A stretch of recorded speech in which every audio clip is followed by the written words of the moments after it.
Bonjour et bienvenue à la Haute École libre de Bruxelles Ilia Prigogine. Nous allons vous expliquer toutes les informations administratives utiles pour introduire une demande d'admission d'inscription.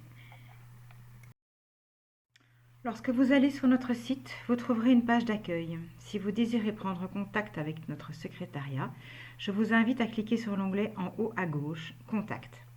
Vous y trouverez toutes les informations nécessaires en cliquant sur la section de votre choix. Quand vous revenez sur la page d'accueil, on vous propose les 4 départements de la Haute École. Veuillez cliquer sur le département de votre choix. Celui qui nous intéresse aujourd'hui est le département social. Quand vous revenez sur la page d'accueil, on vous propose les 4 départements de la Haute École. Veuillez cliquer sur la section de votre choix. Celui qui nous intéresse aujourd'hui est le département social. Voici les 2 sections concernées pour les détails du dossier d'admission d'inscription. Pour la section assistante sociale, formation donnée en horaire de jour de 8h à 17h30 et en horaire décalé de 17h30 à 21h30, ainsi que le samedi de 8h30 à 16h30. Pour la section écologie sociale, la formation est donnée en horaire de jour de 8h30 à 17h30.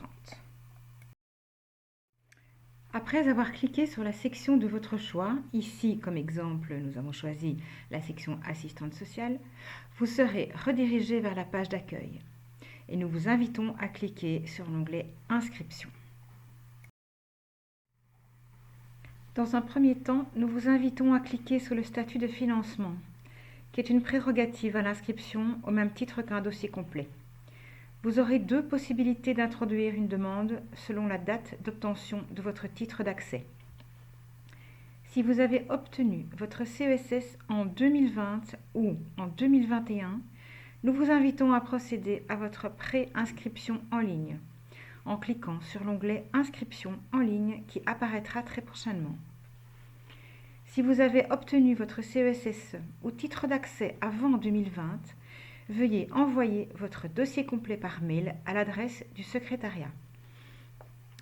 Dans les 2 cas, nous vous invitons à télécharger le dossier d'admission en ligne, dossier checklist.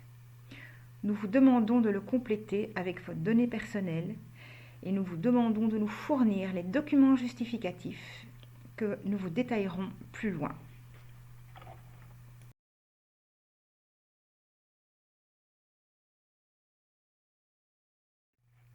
La finançabilité de votre dossier se porte sur 2 volets bien distincts. Est finançable l'étudiant qui remplit une des conditions suivantes. La première se porte sur la nationalité. Posséder la nationalité d'un État membre de l'Union européenne à la date de l'inscription. Bénéficier d'une autorisation d'établissement ou avoir acquis le statut de résident de longue durée en vertu des dispositions de la loi du 15 décembre 1980 sur l'accès au territoire, le séjour, l'établissement et l'éloignement des étrangers. Être considéré comme réfugié apatride ou personne pouvant bénéficier de la protection subsidiaire en vertu des dispositions de la loi du 15 décembre 1980 précitée. Être autorisé à séjourner plus de 3 mois en Belgique en vertu des dispositions de la loi du 15 décembre 1980 précitée, y exercer une activité réelle et effective, ou y bénéficier de revenus de remplacement. Est considérée comme activité professionnelle réelle et effective celle dont la rémunération correspond et a correspondu sur 6 des 12 mois précédant l'inscription à la moitié de la rémunération mensuelle moyenne minimum garantie fixée par le Conseil national du travail. Être pris en charge ou entretenu par les centres publics d'action sociale, dans un home qui appartient à ceux-ci ou dans un home auquel il a été confié. Avoir pour père, mère, tuteur légal, conjoint ou cohabitant légal, une personne qui remplit une des conditions ci-dessus. La tutelle doit avoir été reconnue par voie légale en Belgique. Ou encore être titulaire d'une bourse de la coopération au développement.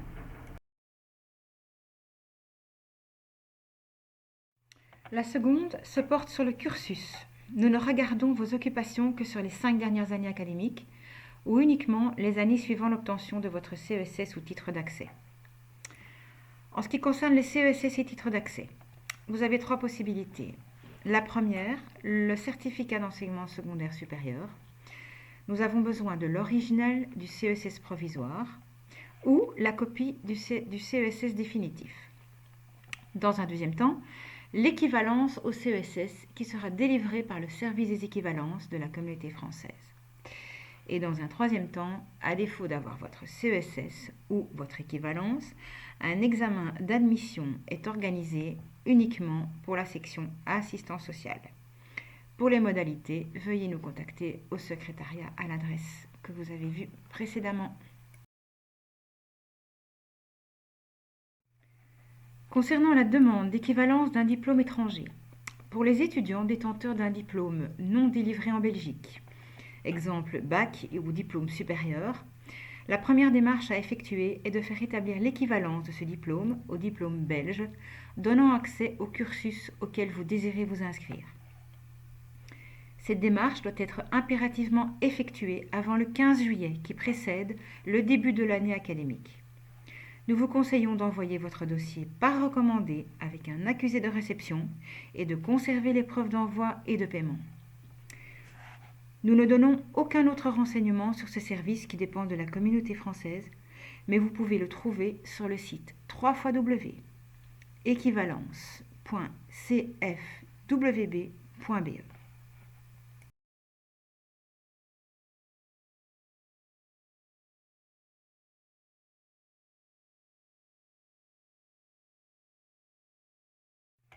Voici les différentes étapes pour obtenir l'équivalence du baccalauréat pour les étudiants qui ont déjà leur baccalauréat.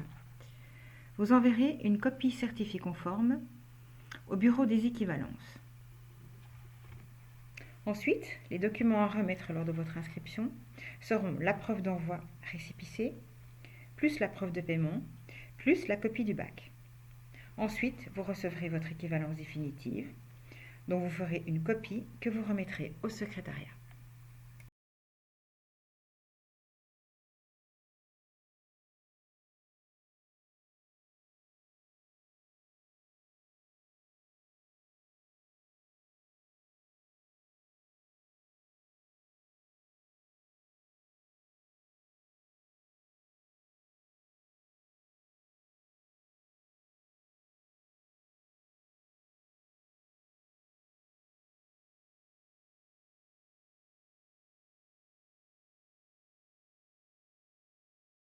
Voici les différentes étapes pour obtenir l'équivalence du baccalauréat pour les étudiants qui ont déjà leur baccalauréat. Vous allez devoir fournir une copie certifiée conforme du bac et la remettre au service des équivalences.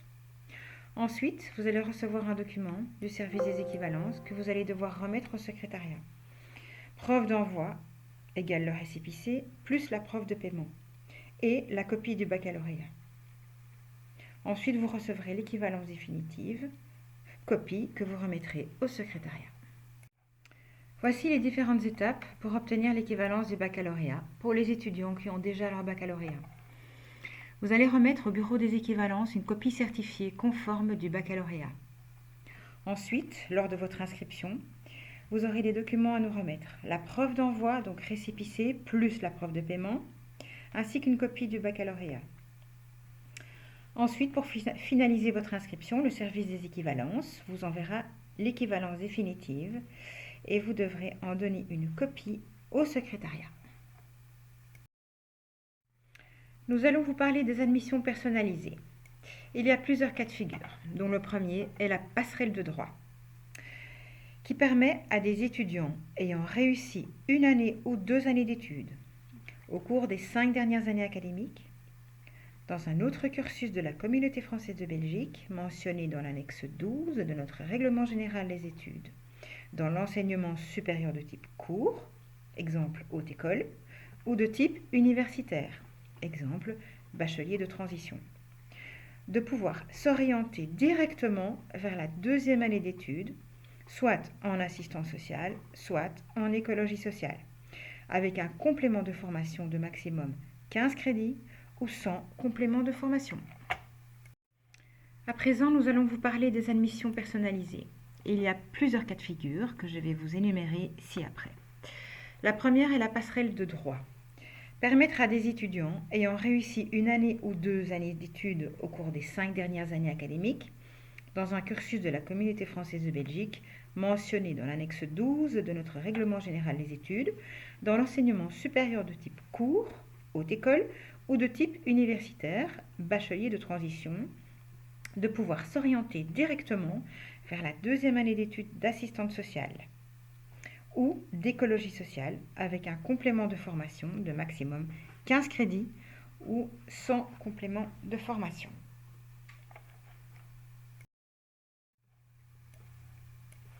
Le deuxième cas d'admission personnalisée est la valorisation des acquis. Permettre à tous les adultes, salariés, indépendants, bénévoles et certains demandeurs d'emploi de s'inscrire à une formation dans les hautes écoles, et ce à condition de prouver une expérience professionnelle et ou personnelle acquise et des compétences en rapport avec le cursus choisi. À l'issue de cette VAE, le candidat étudiant peut prétendre soit à une demande d'admission dans les conditions d'application de l'article 119 du décret paysage du 7 novembre 2013. Pour cela, l'étudiant ne doit pas avoir de titre d'accès, il doit justifier au moins 5 années d'activité professionnelle en lien étroit avec le cursus visé, dont au maximum 2 années d'études reconnues ou 60 crédits validés, et si la VAE aboutit, cela constitue son titre d'accès. Soit une demande de dispense sur base de l'article 117 et 67 alinéa 5, soit un programme spécifique basé sur l'expérience professionnelle, voire l'article 67 alinéa 5 ou l'article 117, sur base de crédits acquis au cours d'études supérieures lors des 5 dernières années académiques en Belgique ou à l'étranger. Le dernier cas d'admission personnalisée est l'examen d'admission, qui permet aux étudiants n'ayant pas de titre d'accès ni CESS ni équivalence, ou ayant un problème avec le titre d'accès, l'équivalence ne donnant accès qu'à des études universitaires par exemple, de présenter un examen d'admission dont la réussite leur permet de s'inscrire au cursus d'assistance sociale. J'attire votre attention sur le fait que pour la section écologie sociale, il n'y a pas d'examen d'admission possible. En ce qui concerne la procédure, nous vous demandons de prendre contact soit par téléphone au 02 560 29 21 ou 02 560 29 23, soit par mail à l'adresse suivante secrétariat.soc@helb-prigogine.be. Les frais de l'inscription s'élèvent à 100 €, paiement par banque contact et moyennant un dossier complet le jour de l'inscription.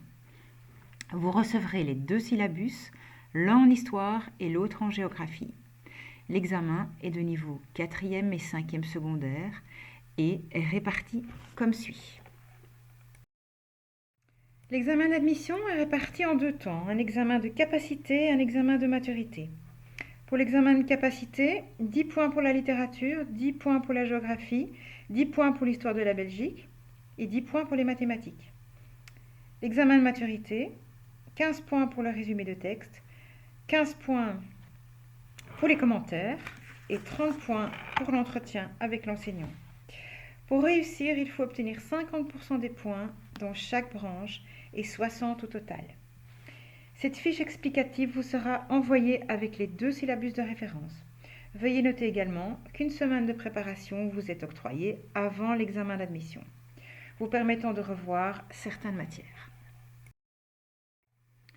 Parlons maintenant du dossier administratif. Le formulaire d'admission d'inscription sera à télécharger en ligne suivant votre situation via le lien suivant http://elbe-prigogine.be inscription-générale. Il s'agit de justifier votre situation administrative sur les 5 dernières années, soit du 14 septembre 2016 au 30 juin 2021 si vous avez été étudiant, soit du 1er janvier au 31 décembre de chaque année académique de 2016 à 2021 pour toutes les autres situations, que ce soit travail, chômage, CPAS ou autre. Parlons maintenant du dossier checklist qui comprend différents volets. Le volet A est à lire attentivement. On vous demande de ne pas tenir compte du point 3 qui concerne le département santé.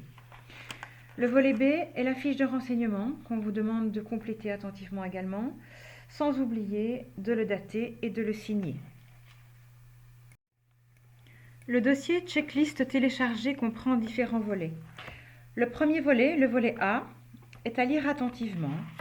C'est un aide-mémoire pour compléter votre dossier. Le point 3 concerne uniquement le département santé, vous ne devez donc pas en tenir compte. Ensuite, le volet B, on vous demande de compléter vos coordonnées personnelles, ainsi que le dater et le signer.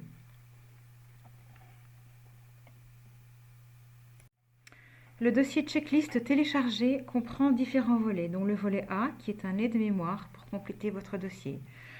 Je vous demande de ne pas tenir compte du point 3, qui est exclusivement consacré au département santé. Le volet B, sur lequel on vous demande vos informations personnelles, que vous complétez, datez et signez.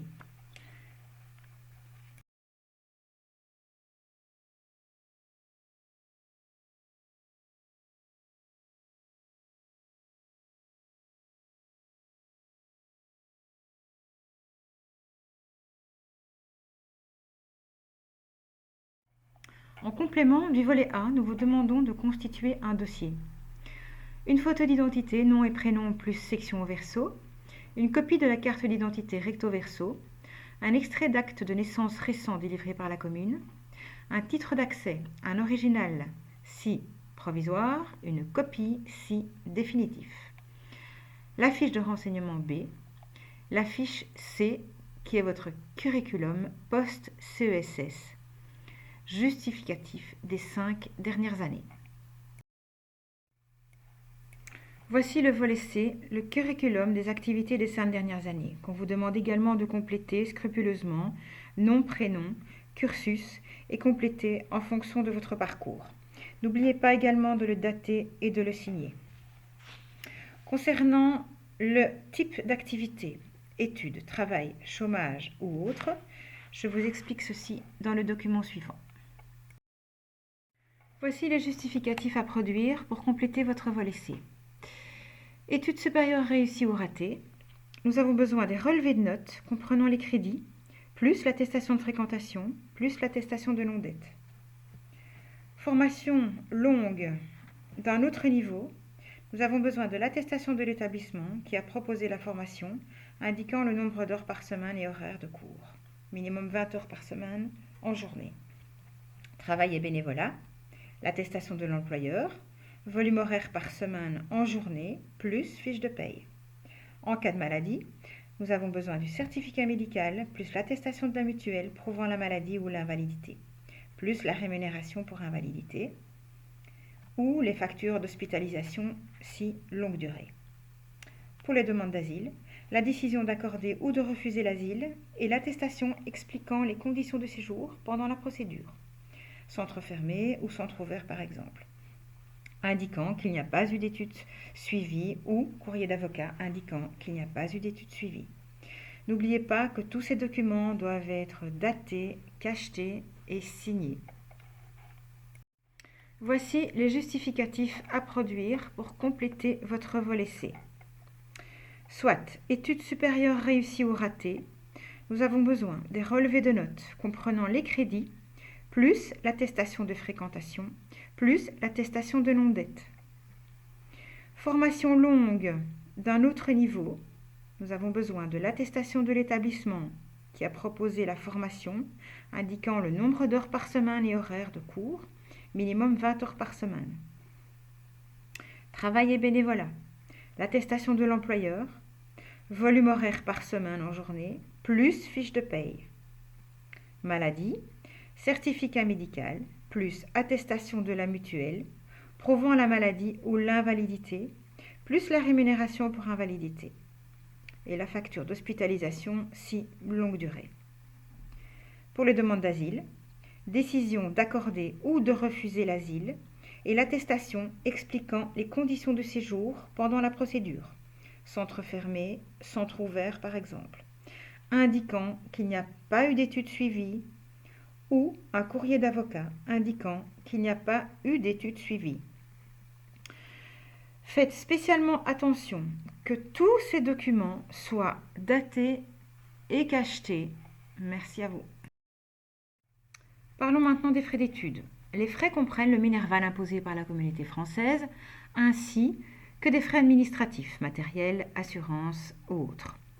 À titre indicatif pour l'année 2020-2021, les frais s'élevaient pour la section assistante sociale à 694 €, pour la section écologie sociale à 740 €.